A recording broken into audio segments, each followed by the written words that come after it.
Brilliant. Thanks, Robert. Best of luck for Sunday. Thank you. Cheers. Yeah, girls on the ball, Sophie. Go next. Hey, Robert. Hope you're well. I was just going to ask about how this international break has been for you because you obviously ended on such a high at Aston Villa. And maybe was that a bad point to end or a good point to end going into the international break and now you build up for this game against Everton? I think when you win a game, you want to keep the momentum and keep working with that game. But now everybody went away, so then you need to recharge and do other stuff. And I think that's also fine. This time we had a few more players because Jamaica didn't, our players there didn't go. So we had actually a little bit more numbers, which was good because then we can actually train a little bit more on patterns and everything. I think in the best world, you will want to work with the players every week. And even if you win or lose, you want to continue work. But now I know this system. So we had a really good week with those players who were here and I could have meetings with them, discuss individual feedback for them. So I'm kind of using this space to make sure that they know where they are and how they should continue to develop. And now everybody came back today and it was that feeling when everybody's back and the energy just raised so high. So it was a nice training today. And could you any team news updates on the players that have come back or any injuries? So Sunday's game will be the first one where I can pick Ellie Brazil. So she's back from her ACL. So I'm gonna pick the squad tomorrow, but she's available for my pickup. And then the only one who's not available is Beth England, but she was on the field today with football boots running, so she's taking steps as well. So it's a lot of good players to pick from, and I'm very happy about that.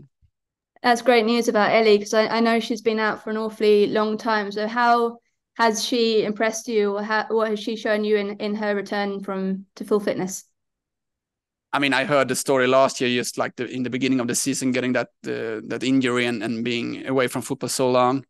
But she's so positive when you meet her, and she works so hard in the gym and on the field. And I think she's a very likable person. The players really like her, and I think everybody's very happy about what she's done. And she's done amazing work in the gym and on the field. So she feels strong. She looks really sharp, actually. So it's going to be so fun to start playing with her in the future now. And finally, from me, it's the start of a run of fixtures that maybe you look at and should be probably getting points from. They're teams that are developing like you are, but the points are there for you to take. Is that a really positive look when you look at this month ahead? Is that like really positive that you think you can get some really good points out of this block? I mean, if you look at the total season, home games against teams in the middle or in the bottom of the table, those are the games you need to win if you're not going to end up in the bottom.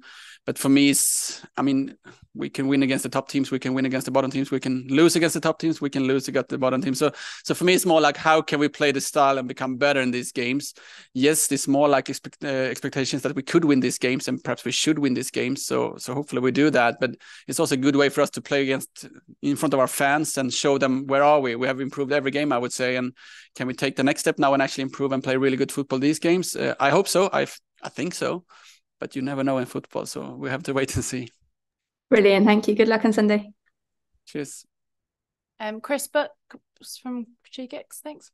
Hi, Robert. I was going to ask about how an international break usually goes when most players are away, which you did answer. So just want to say, did you personally get any more free time than usual to go and do something else away from football? Maybe just a day?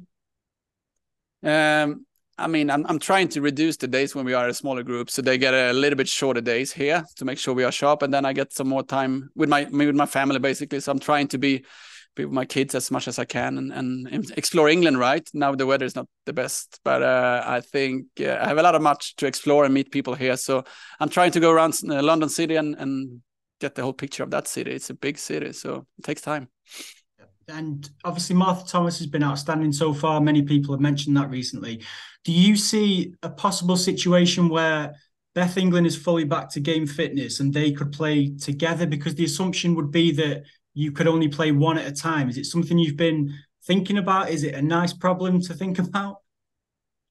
I mean, if you look at Beth England before, she was a 9. If you look at Martha now, she's a 9. So if you just look at it, they will compete against that position. But I'm quite flexible in my way to find new roles for players. So I'm quite sure that I'm going to find a way for them to play at the same time. And I'm having a plan for it. So it's more like I don't want to stress Beth to be back and, push herself. We need her to be in really good shape. But of course, I have a plan for good players can play together, and I can make sure it fits the way I want to play. So I'm kind of just waiting for that moment to play them both.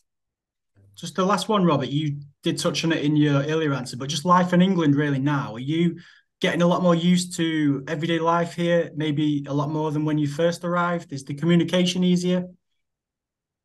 I think I develop my English every week. Basically, it's a new language for me. I know how to speak English, but it's a lot of accents in this country, and it's a lot of new words for me. So I'm learning that, and I'm also trying to, learn how to it is to have kids in this country, go to public schools in England with school uniforms and everything. And my wife moving here as well and trying to get a new job. She had a great job in Sweden. So it's like big difference for that. So the football is the easy way because, I coach in the way I know how to do it. But the life around England is different from Sweden, but it's also very much developing for me. And I like to develop as a coach and as a person. So I think I love it. And I think it's a great country to live in. It's more what you want to do every day and then being bored because it's so much to do. So it's a fun country to live in. Thanks, Robert. All the best. Cheers. Thanks, Joe. Hi, Robert. Just one topic from me, really. You mentioned Martha Thomas. Obviously, last time out, scored that fantastic hat trick. Has she already exceeded expectations for you?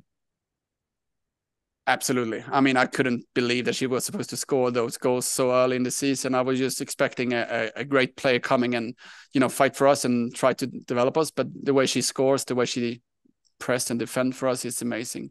But also her willingness to just take next step with this. I don't think she's done yet. I think she want to continue score goals and do assist and win games with Tottenham. So I think the goals is really nice, but it's more like how she is as a person and what she brings to Tottenham training ground because she works so hard every day. And that's for me the best thing because she press, she runs, she fights, she discuss stuff. So for me, she's a brilliant person as well. Yeah, so a key person in the dressing room. And then just, I mean, how many goals can she score this season if she keeps on going like she has done? 20? I mean, those 25? Yeah, but I mean, you can say what number you want. She will continue to score goals, and as a nine in this team, you will score goals. But for me, she is around those goals. If she score them or she helps the team to win the ball, and then we score with another player, I don't really care. But of course, she can score many goals, and she can win the goal scoring league this year. Of course, I mean, she's already up there and scored 6 goals. But I'm not really expect that she need to score those goals. She just need to do the hard work and make sure that she tribute to the team. So then the goals will come. Of course. Well, best of luck for the weekend, mate. Cheers. Thanks, George. Shall we try again? Hi, Robert. Can you hear me now? Okay. I hear you. Yes. Oh, happy days. Yeah, sorry about that. I think my headphones have packed in. Sorry if this has been asked as well. But obviously back at home on Sunday, and you've only had one home league game so far. I know you played in the cup, but how excited are you to actually bring your football back in front of the home fans and a bigger crowd of Tottenham fans as well? I'm really looking forward to it. I mean, 3 away games in the first 4 games in the league. I'm not used to having that kind of system. I normally have maximum 2 games away, right? But it's the first game against Bristol was a good atmosphere. The audience were there. Then we played a cup game there as well, of course. But I'm really looking forward to bring the audience, the fans to the stadium. And, a part of this journey is to not just play better football, is to bring more and more fans to the stadium and make sure we do it together. And right now it's a good atmosphere here. And right now fans want to see us play, and hopefully they can come to the stadium and support the girls because they're playing really good football. And in the long end, we want to, have a full stadium and also play the games on the biggest stadium. So for me, that's the part of the development we want to do, to play that kind of football that they want to come and watch us and support us. And Aston Villa away, we had 200 fans, I think, and they are singing in the end. And I think that's brilliant. So hopefully we will take steps every week and hopefully we can play the way they want it and make sure that they are happy how we play it. And just finally for me on a similar theme, Leyton Orient will be playing on Saturday, and I don't think the weather's meant to be great. Have you kind of sort of thought about and kind of looked into how the pitch potentially being muddy could kind of affect the style of football that you're looking to play for Sunday? I mean, we invested a lot of money this year to make sure that pitch is good. So I think it can handle a lot of water, and I think it can handle another game on Saturday. And then when you come to the game and you see if it's something you need to take care of, then you need to just, be aware that you might take a few decisions. But the main thing is I think we should play the way we're going to play, even if it's windy, wet, dry, artificial grass. I'm not really a big fan of changing stuff. I just make sure we're going to try to deal with it and make sure we are sharp in some situations. So hopefully the pitch is good enough to play some really good football on. Thanks, Robert. Good luck on Sunday. Cheers. Ajman, if you want to go next, thanks.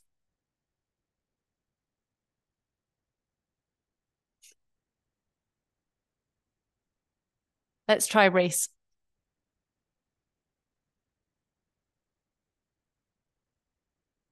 Sweet. Does anyone else have any questions, or should we just stop there? I'm going to take that as a yes. All right. Thank you very much, everyone. Thank you. Thank you. Thanks a lot. Thanks, guys.